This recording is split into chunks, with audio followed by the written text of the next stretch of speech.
Hey friends, Pastor Michael from Organic Church, here with Sydney Erickson, Don Reed, Beth Jarvis, Nick Offolter, and Pastor Roger Deerdorf.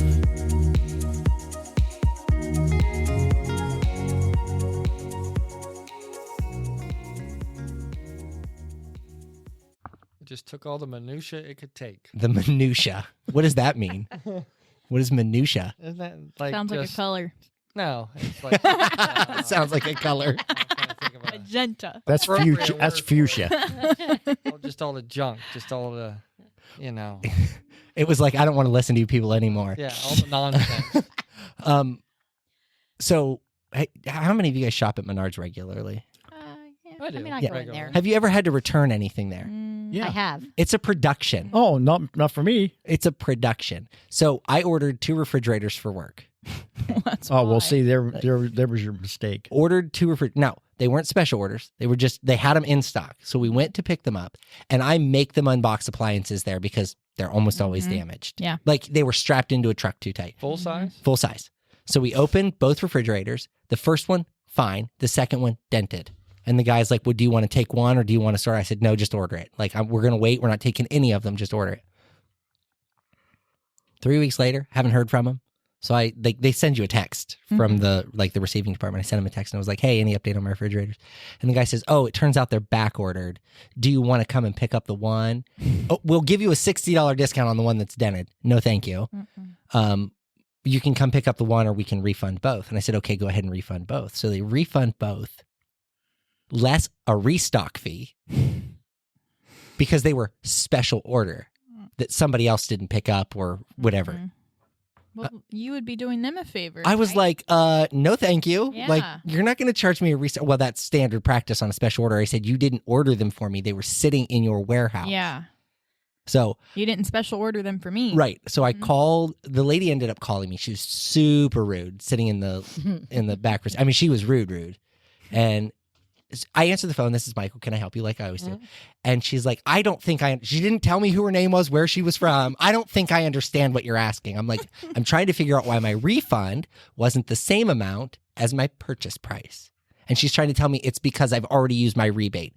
And I said, that's not true. My rebate arrived today.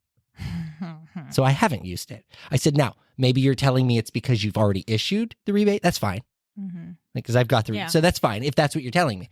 I said, but I don't think that's the case because it's more than 11%. So, well, I can't see your purchase. I'm going to have to send you to the front end. Good idea. And the front end lady was super nice. She's like, I don't understand it either. She's like, let me call you back. And turned out that was why they fixed it. But I have never once ever had to do a return there that has ever been easy. It always seems like I have to stand on my head and twist a light bulb in before they'll issue a refund. But anyhow. Well, I hate it if you have to go to the get a ticket and go back to get anything. Oh, yeah. That's brutal. Listen, Yes. I bought paving stones. I needed a dozen of them. Okay. I wasn't going to put a dozen paving stones in my shopping cart because I knew I could drive around to pick them up. So I take one and I take it up front and I say to the lady, I need a dozen of these. And she says, you have to go get a picking slip. And I'm like, where do I do that? And she says, you have to go to the back. Now, I'm obviously the checkout's at the front of the store. And I was like, you can't just ring up a dozen and give me a picking slip. No, you have to go get it. So I go to the back, get the picking slip, come back up front. She goes, they got you taken care of. I'm like, well, I guess they didn't have a choice. Hand her the stuff. She rings it up. I go around back. I load them up. I come back out. And the guy says to me, are these the right stones? Like when I'm pulling out of the... Well, if you would have loaded them, you would have known. I'm like, get out of here with that. So we leave and it was fine. But what was the other one? Mulch. Mulch one time. We wanted bags of mulch. And we couldn't just pick them up, put them in the cart and take them out because we needed like 16 of them. Yeah.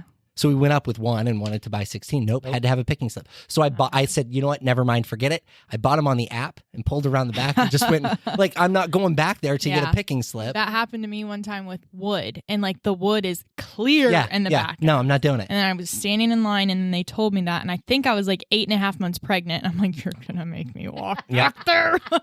And I have learned that they don't have a customer service number that you can call and talk to somebody. Like if you have a problem, you can't just call and talk to somebody. You have to send them an email to which they will respond, but with basically sucks to suck. And then they will have the store send you a text message. Oh, okay. Which is where we ended up with this whole debacle. Wow.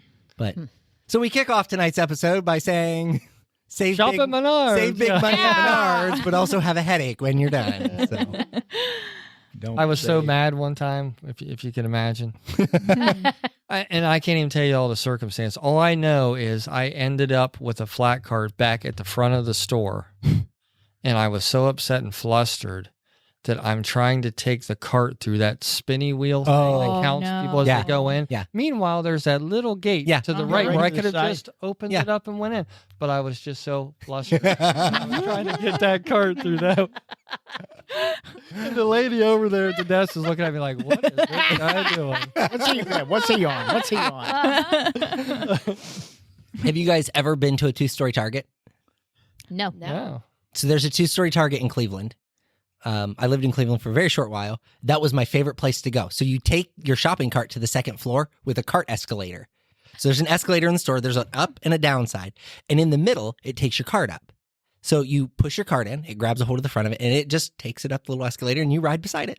I think, what part of Cleveland? I think I've passed it. It's before. close to Legacy Village. So it's on like the Beechwood side. Okay. You can see it off of the highway? You can't see the 2-story Target off of the highway. No. Maybe. No. Because you have to get closer to Cleveland. Oh, okay. To go there. But it's got a parking garage that's like, so you can go in on either the top level or the bottom level. It's a wicked place. Oh. It's so cool. It's cool. So cool. Yeah, Menards has the elevator. Menards does? Yeah. Oh, yeah. You can go I've up. never used it. I have been upstairs at Menards one time and I was looking for a ceiling fan. Oh, there's another Menards story. My daughter wants a ceiling fan in her room. So I buy her a ceiling fan, go to Menards, buy the same one that's in the boys' room. I take it to the cash register, pay for it. I take it home. I unbox it. I have learned with Menards. My wife bought a range hood there, had a great big dent in it. When she took it back, they're like, well, it's already open. Well, no crap. How do you think we figured out that it had a dent in it before we opened it? Anyhow, so I go home. I unpack this thing. I make sure it's pristine. All of the blades are there. Like nothing seems to be damaged. I put the ceiling fan up. I go to put the globes on, and one of the globes is shattered. And they won't just let you swap a globe. Wow. Like she won't just be like, oh, yeah, I see that you bought that and this is the globe out of it. Let me go open one, take the globe out, put this one in. No. You got to box it all back out? You have to so I had to buy another one, take the globe out, put the broken globe back in, box it back up, and take it back in. Isn't that ridiculous? Yes. You would think, let's just make this easy on people, but they do not. Anyhow, okay. Yep. You done ranting and raving now? I am. I'm glad. I am. Okay. Tonight's topic, Beth, this one's all for you. Me? Yeah, she's over there making notes. She got notes. She got a legal pad. Ooh. As a Christian, how should you respond to poverty? Beth said earlier, point and laugh. I'm just kidding. She didn't say that. Just kidding. I'm just kidding. You get to say, I'm hey, still writing. use your microphone. There you go. Thank you. Use your words. Use my word? Yeah. Okay. Nice ones, though. I don't know if I can do that today. I'm in the same boat. I'm like, Beth is in a mood. So God just tells us over and over again that we are to take care of those in need. I'm just starting to get verses, and I got tons of them. So Proverbs 28:27, whoever gives to the poor will lack nothing, but those who close their eyes to poverty will be cursed. Wah, Yeah. wah, wah. I don't want to be cursed. I don't either. Not by God, anyhow. Yeah.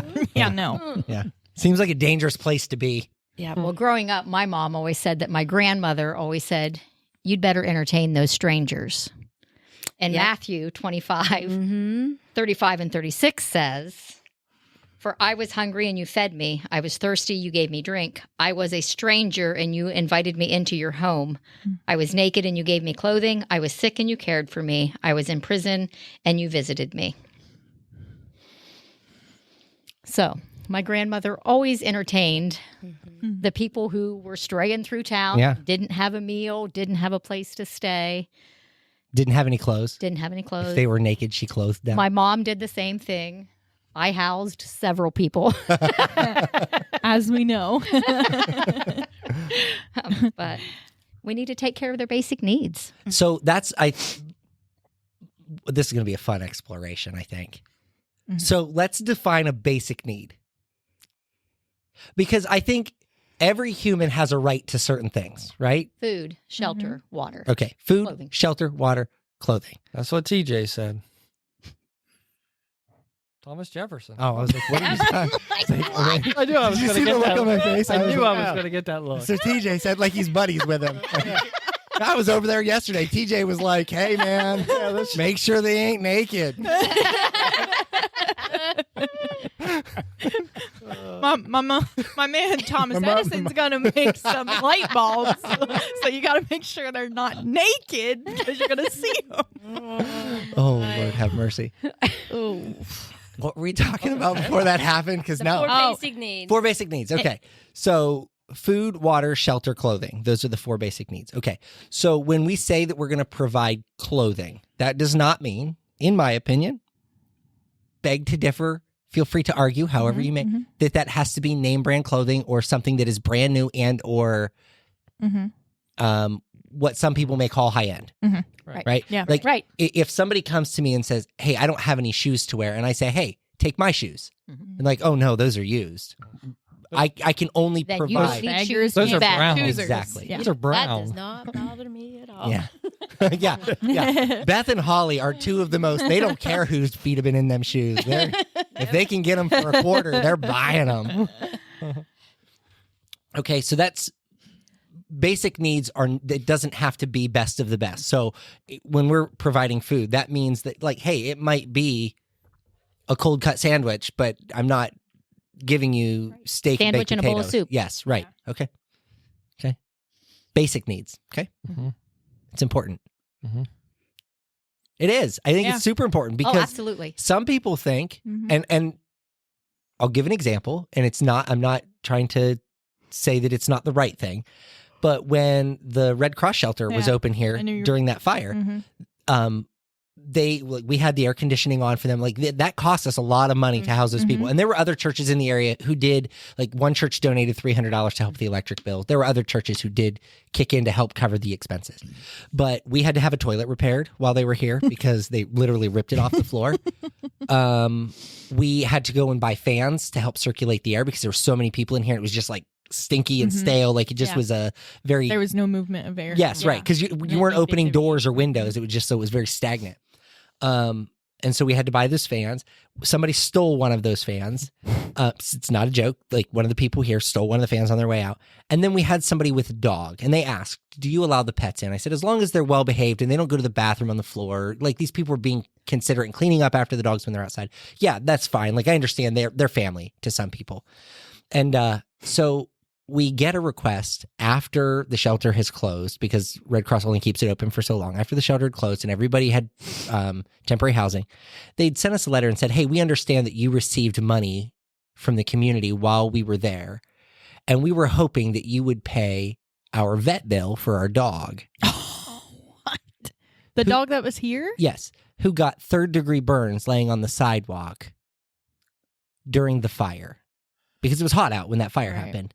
And I thought, well, there was lots of grass. The dog didn't have to lay on the sidewalk, right? Yeah. Like Why didn't you move? I was going to say like common sense, I guess. Right. And so because we did have extra money, we did pay the bill. But I said, that's one of those moments where somebody has received entitlements their entire lives. Yes. Right. Because they know how to work the system. Yes. Just come back and say, we know you've received money. So we want you to there wasn't a lot of excess from that. Like it barely covered what money we did. Actually, it probably didn't all in. Like we didn't really know what that expense was going to be. But to say that is like they were very obviously wanting or expecting. But if somebody else would have come in and said, hey, we don't have shoes, we would have spent that money on a dog and couldn't afford to buy shoes. So I think there's a difference in how we help those who are in need. You can't. And I think maybe need could kind of differentiate like the... Oh, Well, sure. Your needs or your wants. right. Well, and you have to know, like, kind of got to do your homework. Like, there's a hierarchy in what is a need as well. Like, I understand if there is a dire emergency that there might be a need. If there's a medical emergency and maybe it's not food, maybe it is temporary housing and you need, because somebody's mom is in cardiac arrest and they need to stay in a hotel close to the whatever. Like all of those things are, I think you can justify some of that. But the majority of the time, it's people who want something that they wouldn't work for on their own. Well, and let's be honest. I had someone that I knew that was working the system with you, and you're like, hey, hold on. You're catching on to it. I don't know, 4.5 years ago, maybe. And, yeah. Wanted another free night. Yep. And it's like, wait. And so you had to do your homework. Yep. Like, what's going on here? Yep. And some people just like to take advantage. But overall, I think... And I always try to err on the side of trust with people who are in need of help. And I don't know if we're talking about the same person. Text me. Not in a group text either. Yeah, not in a group text. Please don't. Just text me privately. Also, my wife found another house that she wants to buy. It is not the one that I was originally looking at, but it's like double the price of any house that I've ever looked at in my life. So we're not ever buying that one, but she thinks we're gonna. Oh, no. Okay. I that's who I went with, but then I thought of another situation where the exact same thing happened. So we had somebody who was not directly attached to the church, but was loosely connected to the church. And they sent me a Facebook message and they say, hey, I'm in a really dire situation. I need a hotel night. Can the church help? And I said, I don't see how paying for one night in a hotel is going to help you, because long term, tomorrow you're still out on the street. Yeah. Right. But I'm going to trust that this is going to help you, and I'm going to come pay for a night. I paid for a night. 3 months later, they were dead. Because they didn't actually get the help they needed. They got that one fix for that night where they were housed, but ultimately there was no real permanent fix. Like there was no how do we make this? And so I've taken that as a lesson when somebody comes to me for help. What is the actual need versus what are you asking me for? Right. If the need is permanent housing, let me find you resources. Let me help you find an agency that can help you find permanent housing versus me paying for a night in a hotel and tomorrow you're homeless again. Well, and like you said, with the whole, if people ask for food or money for, Mako's gift cards, because then they can only buy food. When people if they come to us for help with rent, we will only write a check to a landlord, and I want to hand it to them. Because you could give me your brother's name, right? Right. So when I meet that landlord, I'm asking questions. How long have they lived here? Like, are they pretty good tenants? I ask those questions because I want to gauge, am I actually writing a check to a landlord? Yeah. Yeah, I guess help me out with this, because I feel very challenged with this, because just this past weekend, we were up at the Lowe's in Canton, and we were just about ready to get out of the vehicle, and this woman comes out of nowhere right up to my window. Like, I don't even know where she came from. And I think she started out by asking us for money, and I said, I'm sorry, we don't have any cash on us. She goes, well, would you be willing to go somewhere and get me a food card? And I just immediately said, no, I'm sorry. And she's just like, okay. And she just walked away and she just disappeared. So I think I can say the only time I saw somebody that I thought was really homeless and in dire need was in Baltimore when we went to an Orioles game. I mean, those people were literally lying on the sidewalks on a piece of cardboard, whatever they could find. Yeah. And most of them looked like they were on the point of death. Yes. Like you could tell, like this one woman, she wasn't getting up and walking anywhere. She didn't have the strength to do that. And people were giving her like bottles of water and stuff like that, or just sitting it next to her, but she really wasn't moving. And so I have like a genuine empathy for those people when I see that. I mean, that kind of affects you when you see it on that level. But around here, I mean, if you get off a lot of exits around here, you'll see like different people any day of the week on that same exit. Yes. Saying that they're homeless, they need money. And I'm sorry, but sometimes you think, okay, is this a setup? Like, how can there be somebody different every day on that corner? And they got a backpack full of stuff. They've got, and you can't help but think, okay, am I getting fooled here? Yeah. Is this a setup so they could buy drugs, or they can, That's the hard part. Yeah. And it was just like that lady, in my heart, I couldn't help but thinking, she looked really physically able. She didn't look hungry. Mm-hmm. She was well clothed. I think for technically being a homeless person, she was well clothed. I guess what I'm saying is she didn't look like she had any needs there. Yeah. And she looked physically able, like she could just walk away and maybe she was going to go on to the next person and ask. Yeah. And part of me feels bad about the fact that I said no. And part of me feels bad that I have those thoughts that, what's she really up to? Why is she really, is she just, yeah, but you have going around the parking lot seeing how much money she can get in a day? And there's what's people really there like that. That's what I for was going to sure. say. The problem is there are people You like have to that, be and aware. so you can't give money to everybody. If you gave money to everybody, you wouldn't have any money to give. But that lady in Baltimore, I would have gave her the Yes. shirt off my back if she had asked me, because it was like I could see the need, I guess is what I'm saying. You could see it. I mean, it was just apparent that, this Or it's like woman when you is offer them- suffering. Hey, I'll run down to McDonald's and get you a meal, or I'll bring you back coffee, or I'll do. Nope, don't need any of that. Don't need any of that. I need you know, cash. just need your cash. Yeah, I need to make my Lamborghini payment. Yeah. I will say recently I've had like 6 Subway gift cards in my wallet from Christmas. I'm like, I just never. Well, first off, they're never open anymore. Anyhow, Really? they've got limited hours because Yeah, they were closed yesterday. Were they? Yeah. They're like short on Short-staffed. workers. Yeah, all like they have been. And Don't get me started. Right? So I was sitting there for a while and like, Which is why we have this poverty issue, Right. by the way, because Yeah. Can't work. yeah. So, I was kind of just sitting there like thinking, should I not? And then I'm like, wait a minute, I think I still have 2 Subway gift cards in my wallet now. So like I had 3 at the time. So I gave him like the most, I think it was like $25. And I was like, here, I think there's 25 on here plus a free sub. He's like, oh, thank you so much. Like, whatever he does with it, so be it. But I know like it needs to go towards Subway. Yeah. I guess if Right. he It's food. if he They could trades sell it that to for somebody else something, if go they for wanted it. to. Right. Yeah, Hey, but I'll I'm trade like, you this for yeah. Yeah. $12. but I'm still helping somebody eat. Yes, That's what yes, matters. exactly. I tend to follow my heart. If it just lays heavy on my heart, I give. And you know what?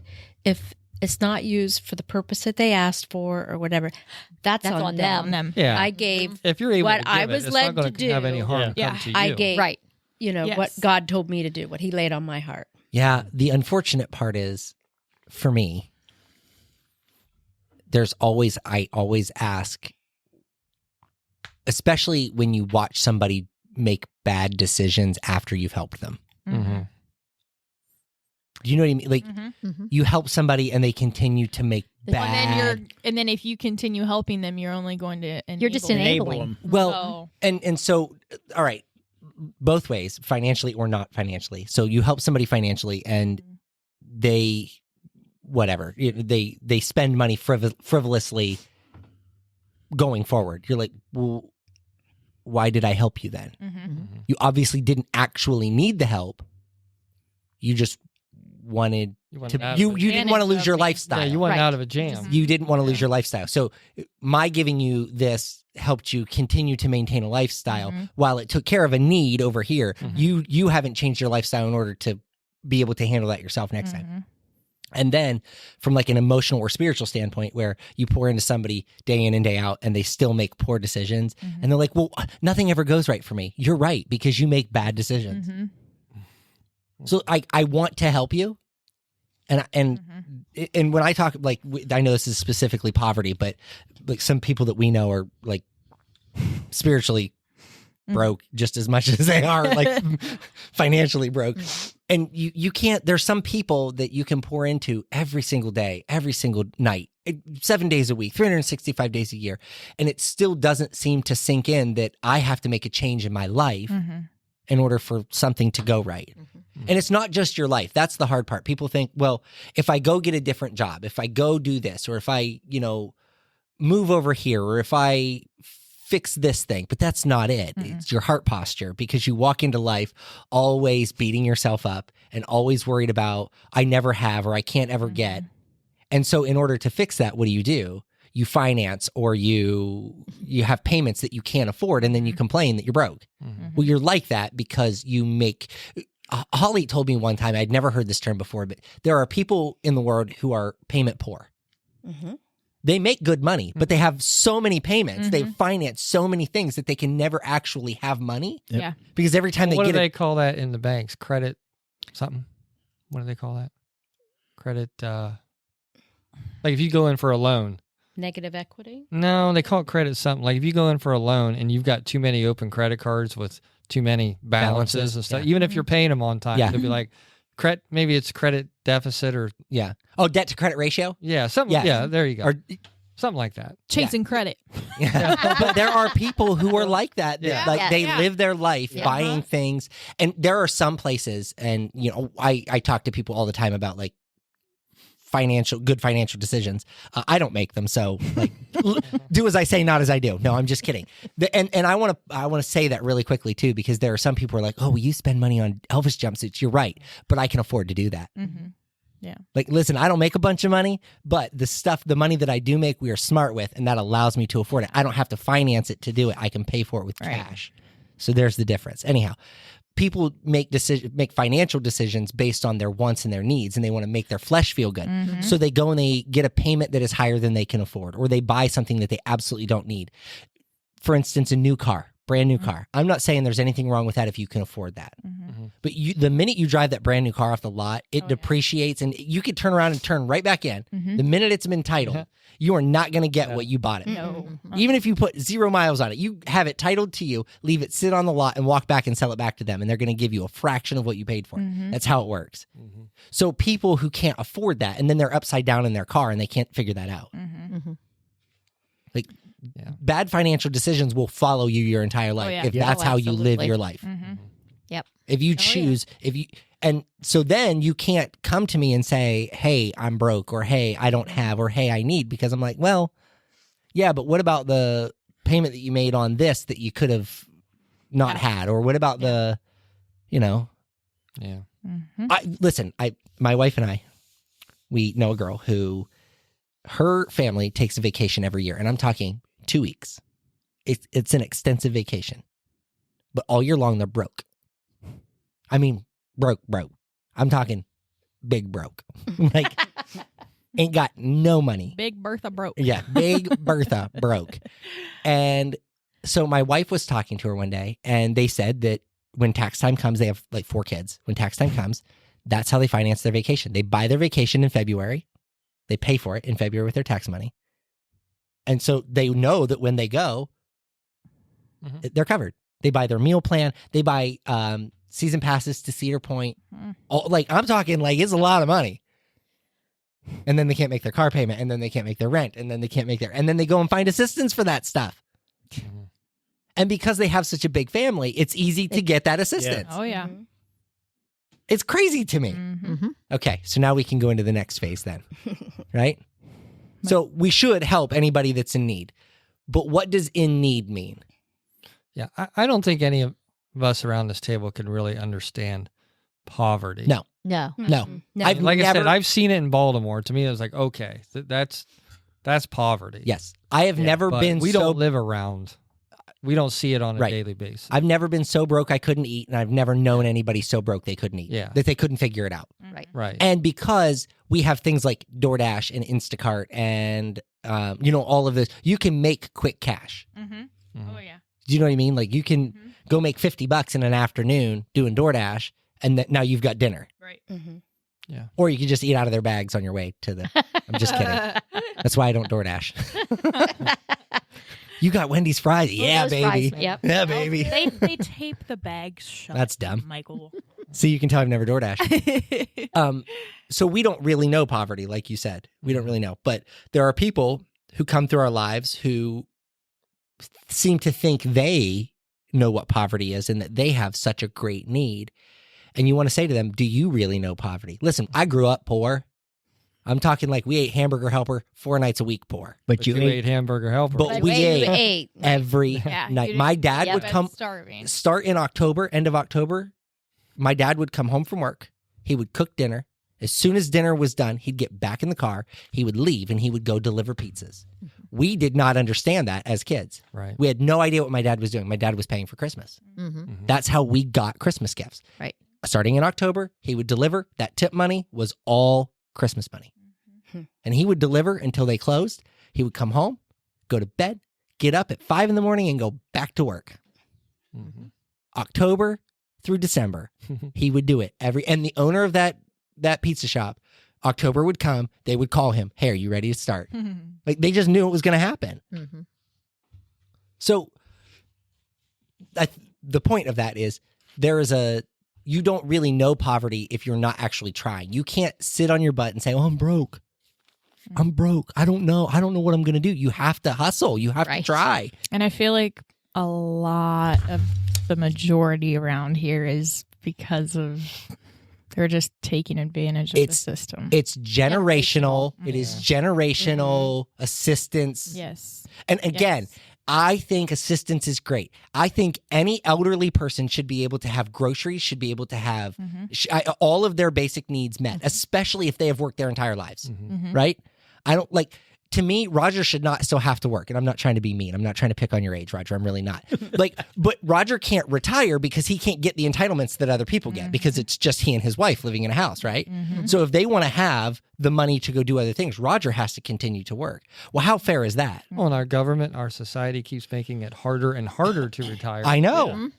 Yes. So what we call entitlements are given to people who don't work their entire lives or who have found loopholes to not have to work rather than helping those who have worked or served in the military and anybody who is a disabled veteran should not have to file for disability or for just shouldn't happen. Exactly. If you are wounded and you come home from I don't care if you're across the street and you get injured, if you are a service man or woman and you are injured in the line of duty, regardless of it, you should not have to work or fight for assistance. Right. They should say, you know what? We're going to care for you. You're covered. Yeah. And at any hospital, at any, you should be able to walk in because what is the number one downfall? I'm really on a tangent right now. What is the number one downfall of any veteran that comes back from a war? They typically die of suicide. And why? Exactly. Because they can't get help. Yeah. They can't walk into a facility and say, I need help. That's what my daughter-in-law does. Because she takes care of the vets because she works at a veterans hospital, and she'll ask them, well, what about this? Have you applied for this assistance or this assistance? They don't tell you everything that you can get. No, not at all. And No. she'll say, well, you're going to get this, and this. And the reason she does that, she's ex-military also, but she knows all the ins and outs, and she gets them people what they need. Yeah, and that's what she should do. You get discharged, and then it's on you. Yeah, there it is. For yourself. Yeah. And we're not telling you anything. Yep. That you're and you shouldn't have to wait months for an appointment. No. No. Yeah, and if you ask questions, well, if you're not talking to the right person, you don't get the right answer. Right. Nope. Yeah. I want to share something that one of our congregants posted on Facebook, but I want to first of all say I'm not picking on them for this because it's a great sentiment, but I want to speak just into it a little bit. It says, I don't know who needs to hear this, but it's normal to be broke. It's normal to struggle. It's normal to not have a savings. It's normal to not own a home. It's normal to work a 9-to-5 job. It's normal to have relationship problems. You only see the highlights on social media. That is a true statement. Yes. It is for sure. It is not normal to be broke your entire life. Right. It is not normal to correct. live on assistance your entire life. It is not normal to never have a season. savings because, exactly. Even seasons, but not Listen, your whole entire life. my wife and I, when we first got married, we had more money than we knew what to do with, which caused us a lot of problems.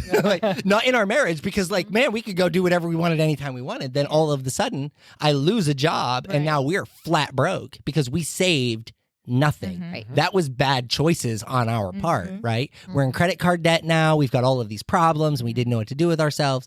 So then we come out of that season, and now we're in a season where we're good again. Yeah. But I learned on that mountain from being on that mountaintop the last time. When I started to slide into that valley and I realized how broke I was and that I had nothing, this time when we hit the mountaintop, we started saving. This time when we hit the mountaintop, we started investing. This time when we hit the mountaintop, we bought a house. We did all of the things that we knew we couldn't do otherwise. The equity in my home is my house. If we sold it today, we would get almost half of what we bought the house for because the house value has gone up so much. Not because of anything we've done, but because we bought it the right time. There are investments that you have to make in, yes, your relationship, yes, your finances, all of those things. You have to make those investments. But you can't not make the investment, and then go, well, I don't know why nothing's working out for me. Yeah. You have to fight for the things that you know are right, the things that you know that I want to leave my kids with more than I'm going to be left with. I joke with my mom all the time. All I'm going to be left with is all of her junk. Like, it's just, it's stuff. Do you know what I mean? I don't want to leave my kids with stuff because I'll tell you, Let them get their own stuff. generational wealth is the best. You can set your kids up by simply knowing how to save and how to invest. If you're sick of being poor, make sure your kids aren't poor. Yeah. Yep. Right. Generational curse. Absolutely.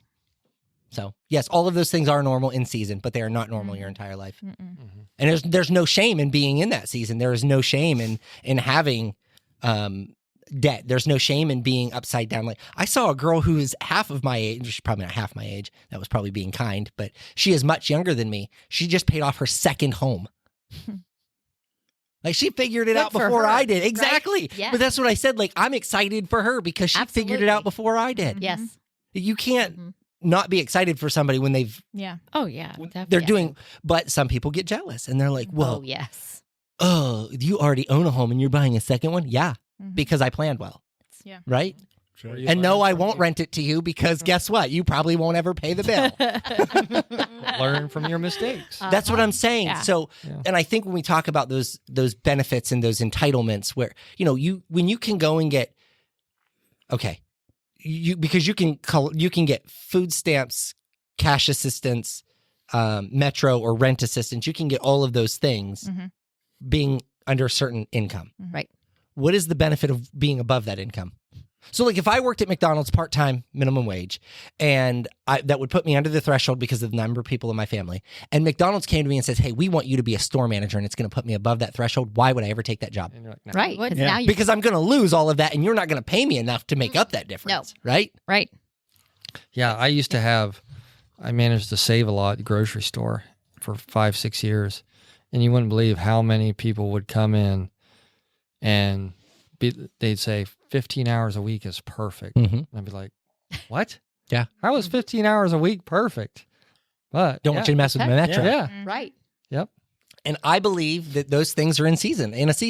I think that, whenever when you have a baby or whenever you there should be some level of support for a family who is dealing with something that is. Yeah, I mean, if it's Yeah. Listen, we won't give you any type of maternity leave or paternity leave whenever you're a guy or a girl. So we should at least there should be food stamps and WIC and all of those types of assistance. Yeah. Like those things should be available because that's how we care then for somebody who's because let's be honest, we want our people to have babies. Like we want, we want to be able to be But even that, Cooper's on the most expensive formula. Do you think we qualify no, for WIC? absolutely not.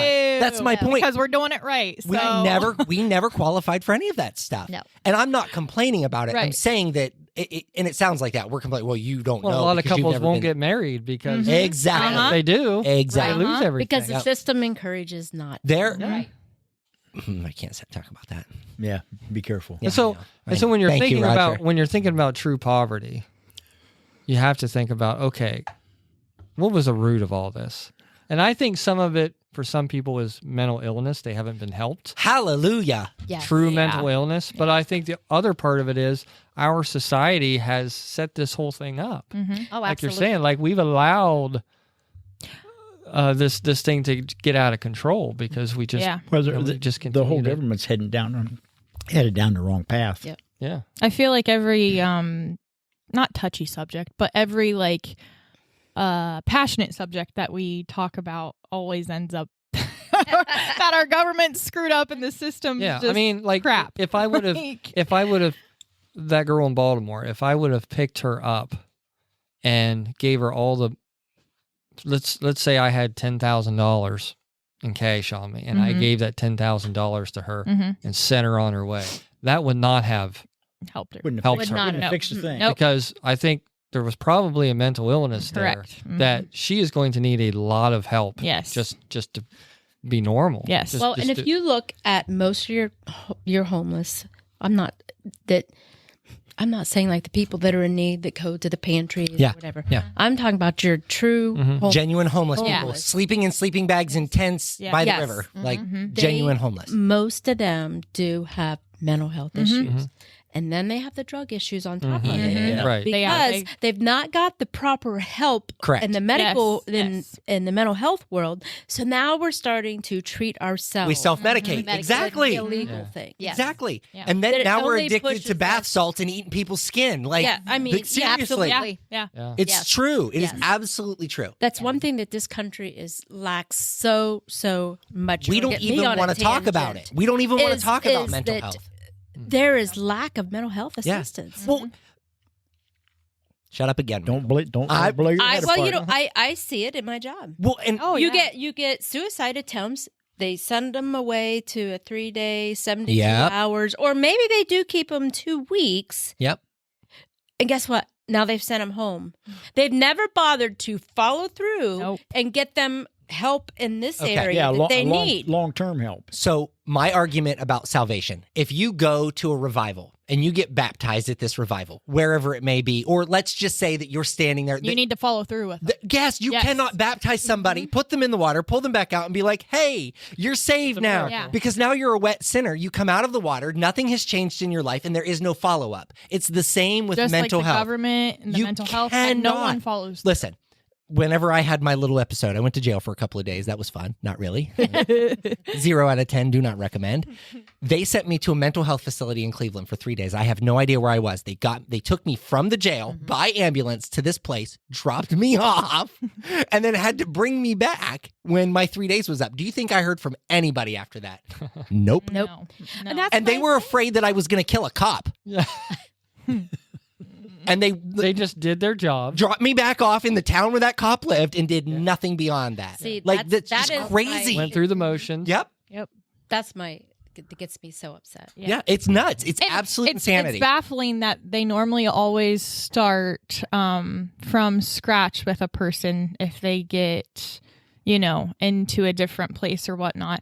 When we have my chart that is a global thing anymore, and you can't tell me you can't look into that. Well, I think some of it is a lack of desire. Oh, too. I know. Yeah. Because I'm not a doctor. I'm not in the healthcare field, so I don't know all of this stuff. But healthcare providers only want to do what's going to get them paid. Like in the United States, doctors are paid well. Yeah. They don't want to do a job that doesn't pay them well. They want to do a job that's going to, like, whatever's going to net the most money because they want to go golfing or whatever. You know what I mean? Like it's least amount of work, it's going to net the most money. Now, I'm not saying all doctors are that way. I'm sure there are some who are very passionate about their patients and really care about people that they see. But for the most part, that's not the case. And so when they come and you walk into a doctor's office and you talk to somebody, they often aren't super listen. Yeah, they're not. I was having what I felt was a serious issue in my body. I went to see a nurse practitioner because, doctors are hard to find, nurse practitioner. Went and saw him, told him what was going on. He's like, you know what? That's probably pretty normal. Here's probably what that is. Keep an eye on it. If you have any more problems, call me back. So 8 months later, I'm like, it hasn't gotten better. Matter of fact, some days it's way worse. I'm going to come back. So I go back, I walk in, I sit down, I tell him. He's like, yeah, that's probably normal. Here's probably what it is. And gave me the same answer. And I said to him, I said, I would like for you to flip that page and look at the next page and tell me if that's the exact same thing that you told me the last time I was here. He said, oh, you were here once before for that? He didn't even look at my chart before he walked into that room. And I thought to myself, why am I even here? Sometimes I'm ashamed to say that I work in the healthcare. Well, and, I am, honestly. And I've had patients say to me, you will not believe I went in to see my doctor and my 15 minutes was up and I wasn't done talking. And the doctor told me to go out. He was done with me and to set up another appointment. Huh. Yep. Oh yeah, sometimes you can feel that when. Oh, you're in yeah. there. Well- you feel you're going over. Yeah. Yep. Yeah, because they got to move on. They gotta go. Well, and I'll say when I was working in the health Well, if they didn't double and triple book, I know. Right. they wouldn't have to move Yeah, on. no kidding.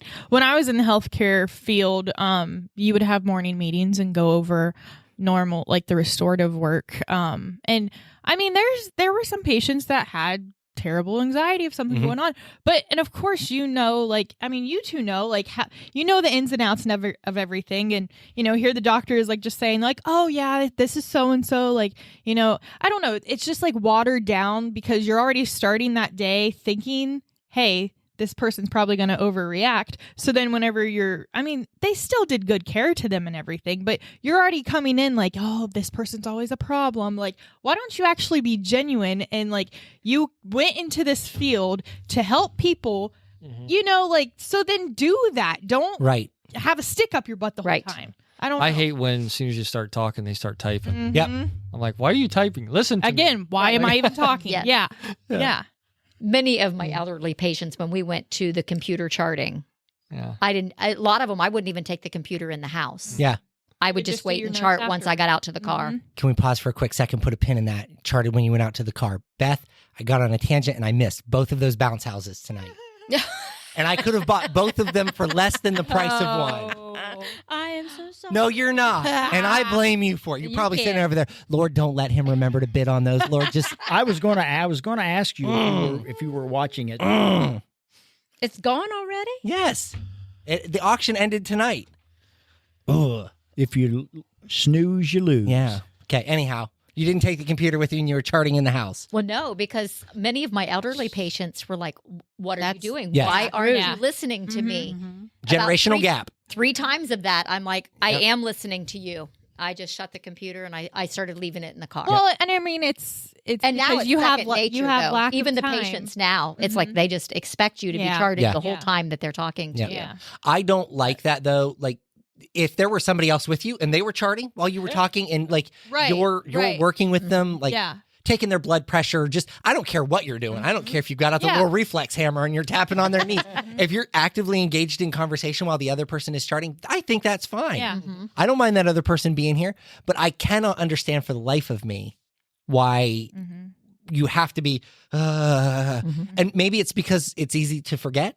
Well, and I was going to say, I mean, let's be honest. You guys they don't give you the time to chart. Right. So the things that I will definitely chart in the home are the vital signs, their blood sugar, their pulse ox, those number things. Yeah, the numbers. The other things I will... Like the stuff that they tell you. Yes. That's how my friend was. She's technically like a travel nurse, but it was all like Maslin area. So she would have like 8 a day, 6 to 8 a day. And then she would just like remember all of her patients. And I think she would put the important numbers in, but then she'd go home and probably chart for an hour. That's what I do. But she's not getting paid. Right. Right. You know? And possibly remember all of the stuff that I need to put down. Right. And I don't know what charting looks like, but I'm sure there's some things that you have to remember in order to put them down. I'll just take a little notepad with me and jot a couple things down. Stuff that you'll But remember. I will not do. Yeah, I'll sit at home and do my charting on my couch. Yeah. But then you don't get paid for it. Well, no. That's what I'm saying. That's not fair. But the system once again. Yeah. It's broken. And so I think if we talk about just, and I know it comes back to like the government and the system is broken, but we've gotten so used to,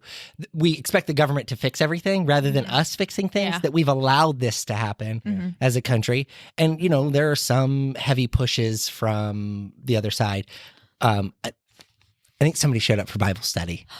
Oh, yeah. So, and the unfortunate part is, I know who it is. Maybe I don't. I'm not sure. No, I don't. Okay.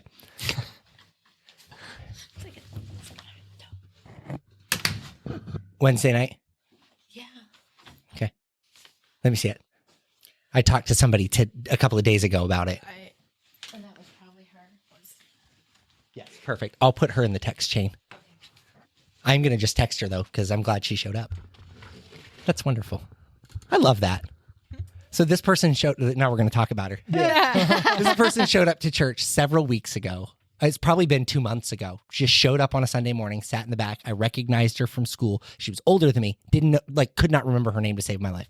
And I said to Alyssa, I was like, man, I know her, but I can't remember her name. And my dad says, oh, she's related to so-and-so. Like she looks just like X. And I was like, I still don't know who that is. So then my wife's like, is this her? And found her on Facebook, right like that. I was like, that's like creepy. my daughter. Yeah, that's creepy. That's creepy. Yeah, She's Caitlin like, oh, I can do that. recognize the kids that they had with them. I'm like, you're weird. Anyhow. But I think that we have allowed, and you can't change the government. Like we're going to do things that none of us like. Yeah. There's going to be executive orders and all that stuff. But we have allowed we have allowed our country to create entitlements to be something that they weren't. Social Security was never meant to be what it is today. Exactly. Yeah. But we've turned it into this people can draw Social Security early, and there's all of these like little loopholes and caveats. And Let me know where they're at. well, well, that's the problem. You probably wouldn't qualify for it. Right. Probably not. You probably wouldn't qualify. Well, I'm not a real good history buff, but I think Social Security originally was set up for the widows and children. I think believe you are so. correct Yeah. in saying It was- correct. yes. Never ever meant to I think be it was a World War II a post World War II retirement system. Correct. Yes. Correct. But then we expand that entitlement, just like we expand every entitlement. Do you remember during COVID when they were doubling food stamps? Yeah. Yes. Did you guys read the article about the lady who stole like $30,000 worth of chicken wings? No. I did hear that, but I didn't. I mean, she worked at a school. Tanya, At the school, yes. Tanya, I know you're listening. That's why you had a shortage of chicken. Yes, yeah, this lady was stealing your chicken wings, Tanya. You don't know this lady. She lives in Chicago, but she was coming down to your pizza shop to steal your wings. No, when they were ordering, they couldn't get pizza or Oh, chicken wings oh, for like okay. months. So, and that's a very good possibility. So this lady worked at a school, and the school was providing lunches to the students at home. And in a half a year, they had spent more in their budget than they had spent the whole previous year. And so they started investigating, and they noticed that they were buying a ton of chicken wings. And they're like, chicken wings aren't something we would provide because they have bones, and that's not safe to deliver to the kids. And this lady had bought $30,000 worth of chicken bones. And you know what she was doing with the chicken bones? Or with the chicken, I mean? Wings? The chicken wings? You know what she was doing? She was making a video going, chicken wing, hot No. dog and bologna. She was in gambling debt. So she was selling the chicken wings to pay off her gambling debt. Like a black market. Yeah, that's a lot of chicken Oh wings. my goodness. That's not a joke. She got arrested for it, but Yeah. that's like, Wow. but again, those are like, that's the stuff that we create. We create this like, Yeah. anyhow. Well, if you go to Proverbs 22:2, it says, "The rich and the poor have this in common: the Lord made them both." That's right. So we have to remind ourselves of that, whether it's poor because of generational curses. What's the parable where the guy's in the street and everybody passes on the other side? And That's the Good Samaritan. yeah, The story of yes, the Good Samaritan. Yes. I couldn't think of the. There you go. Thank you. Like it's the same thing. You know what I mean? Like those poor people, we can't cross on the other side of the street simply because they're poor, because they're sick or they're downtrodden. We still have to engage with them, and we still have to share the gospel with them. But we don't have to feel obligated to put them up in a luxury hotel and buy them the finest clothes and do all of those things, because we may not be able to do that. Do you know what I mean? Yeah. But we also can't look at them and say we're not going to do anything. Right. Sometimes doing something, though, is saying, hey, let's find a way to help fix this system. The homeless shelter in Tuscarawas County has had a really hard time finding land to build because all of the communities that they wanted to build in were like, no, we don't want that in our Don't want community. that. Yeah. Now, I will say this. I offered them the land out back, And they said no. and they said no. Really? Yes. Too far from town. Too far from Philly. It's too hard to get people down here. Yeah. It's exactly what they told me. Yeah. I've got the message to prove it. Okay, but why do they have to be in Philly? That's what I said. I said, you Is don't it You've got a think, Dollar General. You've got. you don't Is think, it because they have the grants and stuff that covered up there? Or? I don't know, but they didn't say any No, of that. it's They just just said that because- they didn't want it in southern Tuscarawas County. It was too far from Dover, Philly. And I'm assuming there's a larger homeless population in those two Yeah. cities than I'm there. sure. Yeah. Yes. But you don't think there's still a need? Right. Right. Yeah. Like, I just didn't But- get it. But I know that they, a lot of them go to their mental health appointments Yes. right in the backyard. Yeah. And certainly, I understand that, but they were still going to move it to Brightwood. They were still going to move it to they Yeah. still weren't going to be in the right. Yeah. And so, when I first took over the church, we stocked up on blankets, pillows, washcloths, towels, all of this stuff, and we offered them through the winter months additional shelter space for people to sleep. I told them, you have to man it, you have to staff it. We will provide the building, and we will help provide the meals, but you have to staff it. They came down, they looked at the facility, they're like, this is wonderful. And then they came back and said, you know what? It's too far. We don't think that's going to work. So they just allow them to stay on the streets. That's what I said. I'm Well, like, we're paying the heat. We're not asking you for anything. What's the thing going on with them right now where they're almost trying to? It was in the newspaper. Like basically almost as if there's like a homeless guy walking around in Philly, like they're going to get charged for being homeless. That's so that's not necessarily true. Okay. They're not allowed to sleep in public places. Okay. So there was a Supreme Court ruling that said that homeless people or anybody cannot camp in like a park or something like that. So there was a Supreme Court ruling. And then Gavin Newsom went through and basically started ordering the arrest of people who were sleeping on the streets, and that they would basically come in and destroy all of their tent cities and whatnot because it was becoming a serious problem in California. And so in New Philly, their law director proposed that basically that same law be put into effect. So if they're caught sleeping outside, they can be fined and or arrested for it. For what? Like they have money. Well, I was going to say, how are they going to pay the fine? Didn't they just run them out of that vacant land too, though? Well, does anyone know what I'm talking about? Down behind Menards? No, it's that's bad. That's bad. But so if you're coming out of Marshall's, there's some. Oh yeah. They came and mowed all that grass down and. Yeah, well, and you can also access that area from would it be East High or West High? What's the back way? Probably East High. East High. Yeah. So you can access that. I think it's 4th Street Extension because I've actually delivered down there. Yeah. And I was like, oh, I didn't even know this was down there. And I'm like, what's over there? And it was Marshall's. So you could see it, but you can't access it from that area. And I'm pretty sure they ran them out of there. So it's like, if you're going to run them out of there, where are they supposed to go? Well, and the homeless shelter that we have isn't big enough to house all of those people. Right. So building a new homeless shelter is really the only option. So they're building the extension now. They were gifted the land from the church next door. They're building the extension. But that's going to take years to do. That's not going to happen overnight. Like, that's going to be it's a project. It's a big project. So I just feel like, and don't get me started on the homeless shelter because I have a whole series of like, and some of it is personal hurt because I don't feel like when you offer help to certain agencies, they should be willing to take it without hesitation. And I have offered things to them and like, nah, we're good. Yeah. I just don't understand it. I don't, and it's not just them, it's lots of organizations in the area because again, it doesn't fit their picture of what their service should look like. And so obviously nobody needs any help beyond that. Yeah. When my kids were little, we went with a church that was out of, I don't know where they were from, one of the bigger cities down past like Cambridge and that area. It was a big church. And we went to Columbus, what they called the Knoll. And it was behind factories. And they called it the Knoll because there was, the railroad tracks, and then you went up over, and there was tent cities back there. The city would come through about once every 2 or 3 months and burn them all out. Yep. So, and then they just have to go steal another tent, and like honestly, you're not fixing the problem. No, but they would. This church would serve them a meal, but they had to come and listen to the word. Yep. And they would give them a meal, and then they had a camper, or it was probably like a food truck because it had open door, and they would give them, like clothes or items like that. And I remember a bunch of us ran to a Target and got tents because there were some that had lost their tents. Yeah. But being a nurse and sitting there, I'm like, they need more than just a tent. Right. And they need more than just food in their belly. And here's the thing, and I can preach the gospel to all of these people, and I can hope that seed takes root, but that seed can't take root if you have mental health issues. If you are not genuinely like finding the help that you need, it is hard for that seed to take root. And the thing is you're so limited to help them because so many of them are migrant.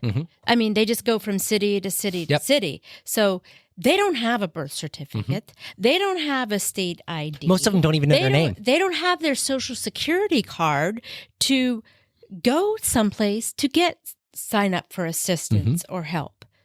We fail. Our mentally ill in this country. Oh, yeah. We fail them greatly. And honestly, then we go back to the question, what's causing that? And I'm sure it's something that we're doing. You know what I mean? Like insurance? No, not failing them. I'm saying the reason that we have so many mental health issues now that we've never had before. Like when you look at the number of suicides that has increased dramatically, when you look at even like mass shootings and things like that. And listen, I don't fully buy into I don't think that every time somebody shows up somewhere with a gun, you can call it a mass shooting. Do you know what I mean? Like I feel like we inflate those numbers sometimes to try to, it's a scare tactic. But when you think about anybody entering a school with a gun, and I don't care, like there's obviously something wrong with that person. Oh, yeah. Because you know the difference between right and wrong. And you know if you get caught, you are going to be in trouble. There's a mental health issue there. And we go, oh, well, they made a bad decision. No, let's do something about it, right? But we don't do anything. We let it go. And then when it festers and boils over, then we're like, well, can you believe that just happened? Right. Yep. And the thing is there's usually with the children that do that, there has been so many warning signs way Well, before. Oh, yeah. And my question, but my original question to that was, what are we doing to ourselves that's creating that? Is it social media? And I always lean heavily on social media. I think that we've created this, just like that post said, we create this picture perfect life that we're portraying to everybody else. And you're sitting there watching my wife and I love on each other and have a house and 3 kids and all of these wonderful things. And and I have a Tesla and Alyssa has a new van and we have all of these things. Tesla's not ours. It belongs to my company. Right. We don't have all of the money you think we have. We fight all the time. Like things like, you know what I mean? Yeah, right. But you don't see that on social media. And then you're like, why can't I have that? Why am I not worthy of that? Why can't I get? And then you start to get down on yourself, right? And I think if you just look at it, like they're taking, like more and more that they're taking God out of society, the more and more screwed up we are mentally. Yep. Hello. Yeah. I mean, wonder why. Absolutely. The other thing that I think we have a real problem with too, you know, so we have social media is to me is a huge problem. Yeah. But then we have lost some important rooms in our home, right? So 100%. When's the last time some of these families have sat down at a dining table and had a meal with together? not click, click, Yep. click, And had a meal together. Do you know it pains my 2 big boys to come to our house because we have dinner together every night. Our family sits at the table. We have dinner together every night. And one of us say grace every night. It pains them because they're used to, like at their mom's house, they just eat. And kind of come and go. And I'm not saying they don't sit down as a family, but there's no grace and there's like, well, we're playing on our phones or whatever. We don't do that. And nobody's allowed to have electronics until after dinner. Like it just is a thing in our house. That, and the other thing that we are missing out of our homes is the front porch. Yep. You know, the kids go out and play until the streetlights come on and then everybody's hanging out on the front porch and we're talking about our day. We don't do that as family anymore. Because, guilty, by the way, over here, mom and dad pick up their cell phone and play. Exactly. We're over here playing games at night. Yeah, we're just as guilty. Yeah. Oh, yeah. Yeah. And that's what's creating that chaos in our families. I genuinely believe that. With that. And so we lose those 2 things. So then fellowship in church is no longer important to us because, well, you know, I'm busy. I've got stuff to do. You're always busy. When do you ever make time to not be busy?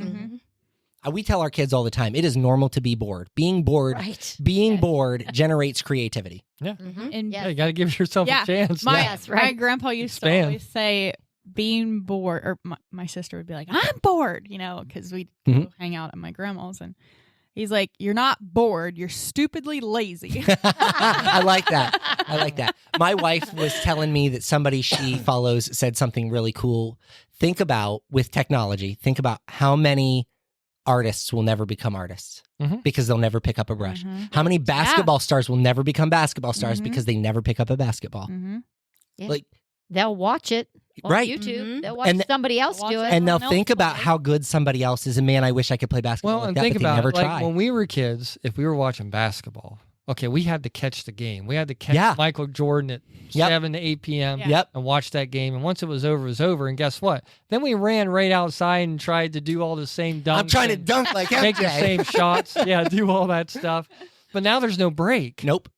So there's no break to go off and, like I said, try to play basketball or try to play piano, or I'd rather just watch somebody do it 24/7. Do you think that there will ever be a change in society, and we'll come back to all of that?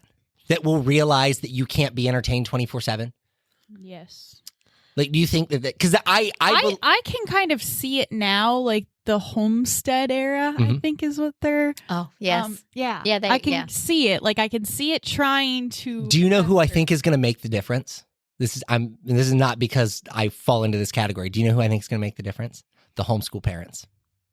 Yeah. Well, I think they're going to change the world. The homestead thing is like, you know, I don't need it you. It makes no sense having your kid in school 24/7. Yep. And if you're mentally able to do it, financially able to, you know, because what, like, I mean, part of their schooling is learning how to do the dishes. Yes, you know? correct. Like Emmett mows grass like no other.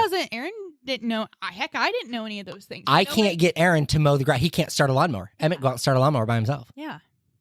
Easton can unload and load the dishwasher. There are most adults that can't do that kind of stuff. You know what I mean? That just, it's weird to me. And I genuinely think those, like we started a garden this year. Yeah. We failed miserably. But you still started. I mean, we grew green peppers and we grew hot peppers. We couldn't get anything else to take, but we've learned how we do it. Yeah, exactly. You learned. Guess what? You got Next your year, hands we're going to dirty. have a garden. Yeah. And we're going to be able to grow some of our own food. Mm-hmm. I think that those will be the people who change the world, not the people who complain about the world not being fair. Right. Right. Oh, Absolutely. Yeah. No, not at all. Yeah. It's not fair. I don't get to have, or I can't afford to. Guess what? Well, get off of your butt and move. And not just get off your butt and move, but then figure out a way to be creative about it. Yeah. Like, be creative. Because even the people I was just that person 20 minutes ago saying, I was complaining because I am doing it right. Well, then be creative and figure, like you said, like we kind of just let the systems kind of run all over us. Yes. Yeah. Yeah. And then we, as people who don't fall into the system, we get frustrated with the system. Right. And then in turn, we're frustrated with the people who receive the assistance. Yes. And let's be honest, it's not their fault that the government has allowed them to do it. That's right. Right. Yeah. And they're going to continue to do it. Yeah. It's just, As long as the why government wouldn't allows you? them. Right? Yes. Well, the country is failing to treat this country as a household. Yes. This country is our household. And just like you opened the conversation, like you and your wife, you had to learn. Right. Like you'd spend all your Yeah. money on this ridiculous stuff and you had no money for the important things. And our country does that all the time. They spend money on most ridiculous things, billions and billions of dollars. But we have this mental health issue and we spend no money on that. I mean, we have the people in our country that are our citizens. It's always going to be a fact of life that there are always going to be people with mental illness for one reason or another, and we can't control it. It's always going to be there, but we can do something about it. Yeah. They don't have sure. to live on the streets. Yes. We don't have to have these kind of conditions within our household. The only problem is we won't spend the money and put Words the on manpower into fixing it because we'd rather be spending billions and billions of dollars on this technology that, let's face it, we don't need it. Well, and are we giving billions, millions of dollars to other countries and whatnot because we're scared of their power, because we're scared of them in general? Why don't we give that money to ourselves? Because then we just all become scared of the mentally ill. I mean, think Do you know about what if I you mean? had So, you had one person in your family, in your house that had a terrible mental illness, and you just let them lay there. You put them in a room and just let them be there. How terrible would that make your household? Oh, yeah. Even if you kept them in that room, Yep. it would make your household Oh yeah. Okay. untenable. And I think that's the way it is. We don't look at our country that way. We're not treating our country as our home.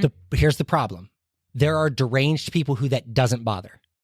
And those are the people who are running the country. Yeah. Honestly, Yeah. there are people who can walk right past a sick person and go, wow, they're sick. Yeah. They'll eventually die and we won't have to pay for them anymore. But we need electric cars by Yes, right. Well, because 2048. again, you can't outlaw stupid. We'll always make rules and laws and we'll never follow through with them, but whatever. Do you guys remember the news article? And maybe you don't, and I can't remember how old it is or how long ago it was, of the guy whose, I think it was his grandparents, passed away. He left them in their bed, sealed off their bedroom, and continued to cash their Social Security checks. Oh, Yeah. yeah. Yes. When people like that live in this world, we will never be able to fix the actual problem because we have people who genuinely don't care about the people around them. We had that in our own county. I know that. Yeah. Yes. Yeah. It's weird. It's weird to me. I just don't get it. But we can minimize that. We can do something about it, but the right people just don't want to do anything about it. Correct. And that's why I say, like you said, the homesteaders. I think those homeschool people, those people who are like, hey, you know what? We can live without. We don't have to have 16 subscriptions. We don't have to have nonstop entertainment. I think we'll be the ones, those people will be the ones that change the world. Yeah. My dad always produced a great garden. So about 6 years ago, I said, you know what, Dad, you need to teach me. Yeah, I need him to teach me. Yeah. I'm like, you need to teach me. So I planted the peppers, the cabbage, the corn, what have you. Well, I produced, but a lot. but the weeds were terrible and I couldn't keep up. And, this past year I didn't plant at all, but I need to get back to it. But I need to figure out the neighbor had a way. to keep up with the Joneses, so then she had to have a garden. Okay. She couldn't keep up with the weeds either. So let's go back then. But I prayed a lot and I produced a lot. The harvest is great, but the workers are few. Yeah. You have all of this stuff growing up, but you can't possibly get to it because all of the weeds. And that's exactly what we're talking about. You look around and all of the solutions are there. Homelessness is not actually the problem. That is a symptom of mental health struggle. Yeah. That the same with Well, going back to the veterans, it's the same thing. There should never be a homeless veteran on Right. the streets. I mean, it's our duty. It's a young man's duty to go off to war and be drafted and do that. But in return, it's like, there's a What do you get guarantee for of it? What he's Right. getting in return for that. And that's in our society. What our society is based on as Americans, that's just absolutely unacceptable. they come back with a GI Bill and they're allowed to go to college or whatever, but a lot of them physically cannot do it because they're they've seen things that we can't imagine. And I get there's some that play that too, that they come Certainly. back and there's nothing wrong with them, but Certainly. they play that card. There's always going to be that thing. Anywhere But, you're but at. for the most part, it's just that's unacceptable. Well, there we are, folks. So we kind of didn't really even talk about the food drive.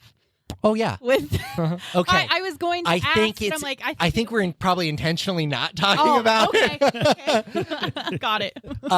Can I start? You can. Okay, so I'll say this: we did our absolute best with the resources that we had at the time and what we felt like we were called to do. So we did a Facebook post that, for whatever reason, could not be shared. Like it would share, but it would not be shared properly. It would just share. Oh as a, yeah, I noticed that. couldn't figure that Yeah. out. No idea why it did it. I see. I thought it was just mine. Nope. Everybody did it. It's for some people it shared fine, but for some people it wouldn't share at all. So we don't know why. We had A hacker. somebody created an event with all of our images, but for Twin City, Minneapolis, Minnesota. Yes, this is Minnesota for whatever reason. Oh, was that a hack? Yeah, it definitely wasn't us because we would have never put Twin Cities because Right. that's not how it works. Like, you have to put in a zip code. Yeah. And they use the zip code for Twin Cities. So anyhow, so we dealt with that. There were a lot of really weird anomalies surrounding it. We had 3 people pre-register for assistance, one of which never showed up. And even after being told, hey, you can still come today to pick it up, have never showed up. The other 2 did, one of which said, hey, we'll see you at church on Sunday. My theory is this: if that person shows up at church on Sunday, we've done our job. Yeah. Amen. Yep. So That's it. my pride's been hurt. She kept saying, you don't understand. We're going to have so many people. I'm just used to when we had the other one, they were lined up outside the door. Well, I mean, And- baby steps. Like, Right. And that's what Holly tried to it's tell a me. baby right now. Yeah. She you know? said, just Let it grow. Yeah. let it grow. Yeah. Honestly, So we are ready. did you learn something last night? When I was getting in my car, you said something to me. I did. I learned that I didn't always have the right people in the right place. So We have the right players on the team, Yes. but they're not all in their pocket. So we've got to just figure that out Oh, okay. Yep. and make sure the right people are sitting in the right places and that they're doing all the right things, because otherwise it won't be successful, because people It'll will come. create chaos. Have any of you ever been to the food pantry in Yorksville? Now, this has been a long time ago that somebody had this conversation with me. I had helped somebody get some assistance. I've been in there to help or just tour it to I see had- how they did things. I had somebody call and say they needed help. So I gave them food pantry information, gave them the hours, and they called me afterwards and they said it was the worst experience of their life. Now, I'm not blaming the people at the food pantry. I'm just saying that, generally speaking, this is what the person told me. They said they went in, they had a kid with them, one of their kids with them, because they didn't have a sitter. So they took the kid. And the kid was not bad, but maybe a little rambunctious. And it's a tight space. You're sitting there filling out whatever paperwork you have to fill out and whatnot. And the lady said, can you please do something with your kid? Now, that is a Christian service center. And so that's probably not the best way to handle that. Now, No. that's why I would never be allowed to sit at that table, because I'd be like, I'm gonna whoop your kid for Yeah. you. Yeah. Right? Like, I know that. So you put me in the back stocking boxes, and I'm gonna stock boxes all day long with a smile on my face, but I don't want to deal with anybody's kids. And they said that they were made to feel bad about needing assistance, and they were told that they could only get help once every 2 weeks or whatever. They have a rule. And I don't know that they still do. Again, this has been a long time ago, so I'm not Like maybe changes I have think been made. now they actually can give you food up to 20 days if I'm remembering right from my conversation. But they were told basically, we're helping you today. Don't come back for 2 weeks because we won't help you again. But not like hey, unfortunately, our rules prohibit us from. It's like Don't be else. poor. Mm-hmm. It's kind of how they felt. Like they felt like they were being belittled because they needed assistance. Yeah. And it just was mind-boggling to me that somebody would treat people that way. Yeah. But what are you gonna do? See, I have a tender heart, so it'd be very easy for me to be taken advantage of. Sure. So I have to really watch with that, especially with food pantry. But the second woman, she shared some things and wanted us to pray for her. Perfect. And she doesn't have a church.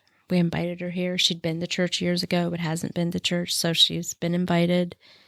We put all that information in together in the boxes. Yep. So They got the service times with a QR code, take them to the website so they can hear past services and the podcast. They got a prayer card that they could fill out. They also received it's the Tuscarawas County service directory. so they can, if they need rental assistance or whatever, they've got all it's of everything. That thing needs to be Transportation and available. stuff. it's available in many online. places. It's available online, but it's 60 pages. So if you wanted to print it, it would be 60 pages to print that thing. Like Oh, that's my. not cheap to do, No. right? Like it needs to go out like the bargain hunter. Yes, Yeah, exactly. yeah. Every mailbox. They should Yeah. like remember how they used to mail out a phone book to everybody? Yes. That's what they should do with that. Yes. Shush. No. She's like, no. I have to do it. I really think it's going to come to where we're going to have to print them out. And here's Because the agencies that we're getting them from, one, I don't know when they're printing again, but I imagine it's something that they do every Probably- other year yeah. or every year. So they're really kind of well, what we'll on, do hold though, on to 'em. on. we'll link it on our website. Mhm. That way we've always got it. Because if it's a PDF, we just drop it right on the website. Anybody can click on it, open it on their phone, on their Right. tablet, on their computer. And then if somebody calls and needs one, we can print one. Like we'll have access to them. You know that I don't like that electronic stuff. You know that. I know that, but most of these people will like that. Yes. Because if you give them the book, they're going to lose it. It's going to get destroyed. So having quick access to it. Mhm. And then if they ever call, we also have people who can look through it for them and help them find whatever it Right. is that they need. But we only serve 2 families. So we still have lots of food. Mhm. But also we want everybody to know that it's designed to be for emergencies. Yes. So if somebody is in need, all they have to do is call the church phone. We'll answer that call. They'll fill out a form. They can either do it online or they can do it in person here at the church. And then once they've done that, we'll pack a box. We'll give them all the food that they need. We've got a great system set up. Takes us about 5 minutes to pack a box, if that. Yeah. Nice. Awesome. I had to laugh at Michael. He's like, I don't think 1 jar of spaghetti is enough. And I'm thinking, boy, you've not been poor enough where you put water in it and shake Oh, yeah. it up. Never. Shake it up need and some put it tomato on. juice. See, Okay. Wait, we did talk about this last night, though. Corned beef sandwiches. Anybody had a corned beef? Okay, yeah. but now wait. But I'm Have not you talking. checked the price of corned beef lately? I'm not talking like a. Expensive, No, I'm not isn't it? talking like a Reuben, like sliced no. corned beef. No, I'm the talking can. canned corned Corned beef, beef. with Velveeta Velveeta cheese and some onion, mayo. celery, Yeah. mayo. Oh, and Yeah. a little bit of onion. I don't Yep. do onion in mine. And you do it on the bun, open face. Yeah, buddy. Yeah, We used buddy. to eat those a Those are lot. the best. Okay, I made them for dinner in my house the other night, and everybody in my house was like, "Ugh." I'm like, you guys ain't ever been poor. Well, wait a minute. Those would You know, be made used to up be and you in could the get a freezer. can of that for like $1, 99 cents. It's like $6.95. I don't care how much it costs. It's good. I know. I always have my mom make those for my birthday. That's my birthday. Well, I'll make them for you too, but you won't like mine because I don't put onions in Yeah. them. Oh, and then Well, you don't have. Yeah. she used to do the hot dogs too, where you split the hot dogs on the hot dog bun, and then you put the mayonnaise and Swiss cheese and sauerkraut. Never heard of that. Put that under the I couldn't- broiler. Ooh, I that is couldn't good. do sauerkraut. Ugh. Ooh, I love smells like- sauerkraut. Smells like dirty feet. Smells like No, dirty feet. Dirty Good. feet is Doritos. Open a bag Oh. of Doritos, and it's like, My nephew, that's all he eats is Doritos. I'm like, dude, your room smells like dirty feet. He's like, it's my Doritos. It's true. It's all he eats. Doritos, popsicles, and Go-Gurt. It lives on. Well, at least he's eating And one pizza. thing healthy. A pizza on occasion. Sure. Pizza. if the two that came in, if they come in the church, whether it's this Sunday or a Sunday, Yep. you know, months down the road, Mhm. we've still done my purpose. Yep. Because I said from the very beginning, I don't want to just put food in their belly. Yep. You want to feed their souls. I want to feed their souls. I Yep. want them to hear of Jesus, know that Jesus loves them no matter what circumstances that they're in or been in, that he still loves them. And it's hard watching some of them walk in. You know, you see people, some people that you know, people that you've never met before, but you can tell. And again, it's not poverty like you saw in Baltimore. Right. It's not that kind of poverty, but it's like we're down on our luck and we just need somebody to care about us. Right. And that was the goal. Yeah. Yes. Last night. That was the mission. To when those people walked through the door, regardless of their life circumstance, they felt cared about. And I always joke, and I don't mean any offense by this, but I always joke that our church is like the motliest of crews. Like, because you have people from every walk of life in our building. Like, Yes. you have nurses, you have business executives, you have people who don't work. Like, We are you the have. Church of Misfits. Yeah, and you know what? Yeah. Isn't that what the church is supposed to look like? Exactly. If the church is Right. full of doctors That's and why you lawyers, feel at home. Yeah. right? If that church is full of doctors and lawyers, what is that church actually accomplishing? So, they have a lot of money. Yeah. They've That's got just a what I was ton gonna of say. money, and a ton That of they money. sit on. But what are they doing with it? Exactly. What are they doing with it? And I truly believe that you reach so many people because you didn't go to, Yeah. college Nope. and then 7 years Nope. of seminary school. Yeah. God reached down and pulled Yep. you out of the molly mucks and, Yep. And when- built you up. And you can understand Yep. and comprehend and have feelings for these people who are down on their luck. And when I Right. say things like, "Oh, probably shouldn't say that," it's because it's going to hurt somebody's feelings, That's right. and it's never intended to be that way. Right. But like, so I'm realistic about what the conversation is that we're having and what the problem Yeah. is. And I think so many pastors, and again, I'm not saying this about local pastors, but just like you just look at the church as a whole, are out of touch with the world that they're living in. Oh yeah. Because they are full-time pastors who are gluttonous, and they're, you know what I mean? They're out on the town and they're traveling to conventions and they're doing all of these big things, but the people who they're serving in the community that they're in, they've missed. They've, and like I said last Sunday, if you're doing these things, you've missed the point, and that's exactly what this is. Yeah. You've missed the point. We were not called to pastor this community and then to go spend all of our time in Akron or Columbus or Right. wherever. Right. We were called to serve this community. I do have to tell you, Holly sent me a text today and said, "Hey, our little Facebook Live has hit Brazil." Oh. And See? I'm like, how did it get clear there? Which I'm sure it might be from Valerie and Yeah. her doing all that stuff, probably shared it. They like bobbleheads. They collect bobbleheads. They're like, ooh. I'm telling you, Holly's like, we've got like 1,200 views. And I'm like, yeah, 600 are from the bobblehead company. They're trying to figure out what they want to offer me. If you get a chance to watch that video, if you haven't seen it yet, you got to start it from the very beginning because Beth's sitting there with her eyes really big. I was scared to death. I'm telling you. Brazil, Haiti, and South America. Which the Haiti might have been shared with some of my group that because that's where, my heart was there for a while and Rhonda's heart's there big time.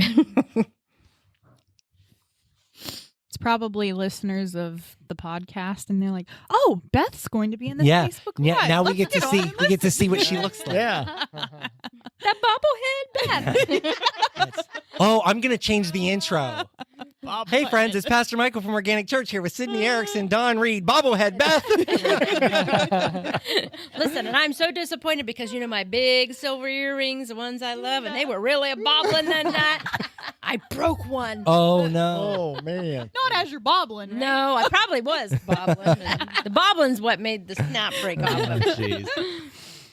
Okay. But I know that God brought who was supposed to be here yesterday. right. Yes. Yep. For Right. the Absolutely. pantry. Yep. Yep. And, and I think he also knows that right now the pantry can't afford to Right. have. If we had 300 people show up, we would have been wiped Well, out. that's what I right. was gonna say. That, Yeah. that Wiped out. It would have been a disaster. And we would have been You're trying turning to- people away. exactly. Yeah. You're trying to, iron out the kinks and whatnot. Like, And I know that he is going to provide Yep. and not just the food in the pantry, but he is going to also provide the people in need. Yep. Yep. Yep. All right, Beth. Well, unfortunately for you, you have to pray tonight because it was your food pantry and this was a great topic. Wait for a you. minute. I have a special. Oh, Margie Margie minute. minute. This is my minute. Oh, it's This Nick's is my minute. minute. Oh, did you get rid of the cat? No. Oh, No. No, now the cat sleeps in his bed. It's getting there. So today, the orange cat that we brought into our home, a month ago or so? However long ago that was, doesn't really matter. It's ours now. Is that the one that ran away or ran into the woods? And got shocked and just kept running? Yes. Okay. So I pull in. I'm getting home today. I get out of the car. And he ran over it. There's the story, folks. No. And now Nick is divorced and living in the streets. Got my pillow and blanket in the truck. So I get out of the car, talking to my neighbor. All of a sudden, here comes that orange cat down from the top of the hill. Huge bird in its mouth. Oh. And it's getting attacked by another bird, just bombing it left and right, So it's squawking, it's crying, the bird in its mouth's crying, and it takes off. I'm like, Bill, I got to go. I said, if Marty sees this, I said, we're in trouble. Marty's probably having a heart I'm sure attack. Bill understood, didn't he? Oh, yeah. He's like, yeah, you better go. So I run around to the side of the garage, and, of course, the cat is already in the garage with the bird. Oh. He's going to have a feast. Did he let it go? Well, I swatted him. I got the bird out of its mouth. Had to put And, of course, now all the three of the outside cats are trying to corner it and attack it. So I'm trying to get them in the garage so I can protect the bird. So eventually I get the bird in the corner. I get the cats backed away, and eventually the bird flies away. So I did my duty today. I saved a bird. Good for Good you. job. Yeah. So that's my minute. Yeah. Good for you, Nick. I picture Margie and Nick like Snow White, Yes, all of the deer come prancing out of the woods as Marty comes out on the deck. If you'd seen this cat just bounding down that hill. The squirrels are all sitting at her feet, looking at her adoringly. It was a big bird. What would happen if you got mice in your house? They'd You'd be have to lazy. trap I think them. the inside cats would be lazy. I don't even They'd think be pets, bother. wouldn't they? Yeah. Like Margie Yeah. would be collecting them as pets. Yeah. What about a snake? Would she keep a snake? Then you'd have to have a snake. So that, she. I don't wouldn't think feed she the would. mice to I the don't think she snake. would keep it, but she wouldn't let anybody hurt it. That'd be the thing. Yeah, she wouldn't let anybody. So if she called like an exterminator to come and get like a raccoon out of your attic, that raccoon would have to come out alive. Yes. And she would need to see it. Yes. Would she domesticate Absolutely. it? Would she try to like keep it as a pet? No, I don't. She used to when she was younger. Yeah, What I a don't think thought. she would go as far as try Do you to think if domesticate it was a like raccoon. a little baby But I one? think if it 'Cause was it's hurt, easier. if it was hurt or injured, we'd have to keep it. Oh yeah. until it Oh, was my ready to God. go It back. was ready. Mhm. Yeah, Absolutely. Mhm. Yeah. for sure. So yeah. So Right. I was just so happy that I saved that bird because it's like, oh, this is gonna be bad. Because I was thinking, I was like, if the bird's dead, I can't tell her. Yeah, right. You got gotta, home, I you gotta told her grab it because- by a leg and wing it up into Yeah. the trees and just be done with it. Don't even. Oh, hello, honey. You're home. You're home. You're stuffing a dead bird in your pocket when she pulls Yeah. in the driveway. And I'm still afraid she would have looked at the cats like, what did they do? There's a feather hanging out of his Yeah. mouth. Cats are all sitting there pretending like they're innocent. Yeah. Okay. Like- I got a feeling it's not going to be the last time. No. No. But and then I had a thought. I'm like, okay, so she wants to protect the cats, but the cat got a bird, so she wants to protect the bird. How far would she go? Like, if she saw a grizzly bear Like the pull food a chain? salmon out of the river, Yeah. Yeah. would she try to protect the salmon from Is the she grizzly gonna- is she bear? gonna fight the How bear? far would Right. she Like, go? yeah, right. How crazy is she is really the question. Let's be honest. No, that bear's going to say, here you have it. Yeah, yeah. Right? Here Yeah. comes the crazy cat lady. Yeah. Margie comes out, fists ablazing, man, just knocking that bear out. She just doesn't believe in that circle of life. No, she does not. No, she does I not. mean, she does until it's, there's a threat. And then Well- she wants to save Until everything. she's affected. Yeah, she can't see it. She's Until okay her with it if she feelings can't are see it, right? Yes. Yes. Yeah. Yeah, she could never watch like a lion eat a zebra. No. She would that would be too much for her. Oh, yeah. Mhm. Yeah.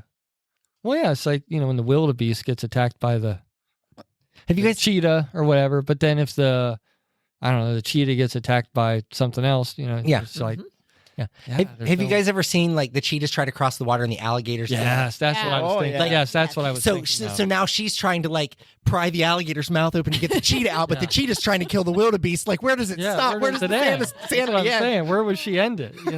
She has such a big, She does big heart. for animals, and I know we joke about it, but the world needs people like her. Oh, yeah. It does, because otherwise you have people who abuse animals nonstop. You have those cats that are constantly reproducing, and like it's just always got to have people like that. So Sometimes I think if there was a stranger And then there was a cat. And She'd take the and cat. They're both drowning. She'd take the cat. Like she'd be She'd like, get the cat.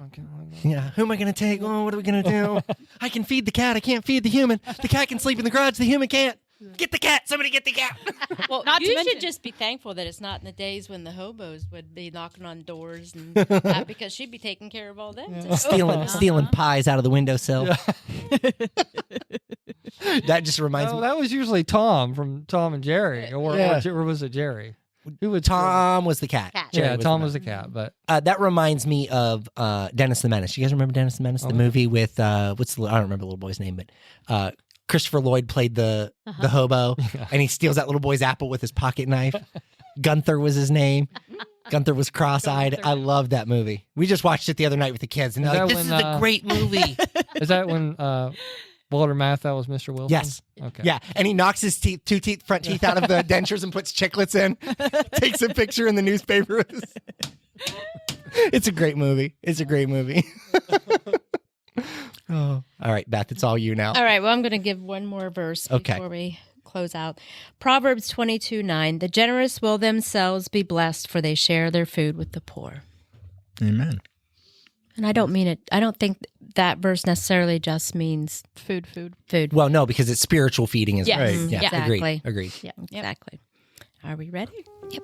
Dear Heavenly Father, we just thank you for this opportunity to come before you, dear Lord, and discuss the things of the world and Yes, how Lord.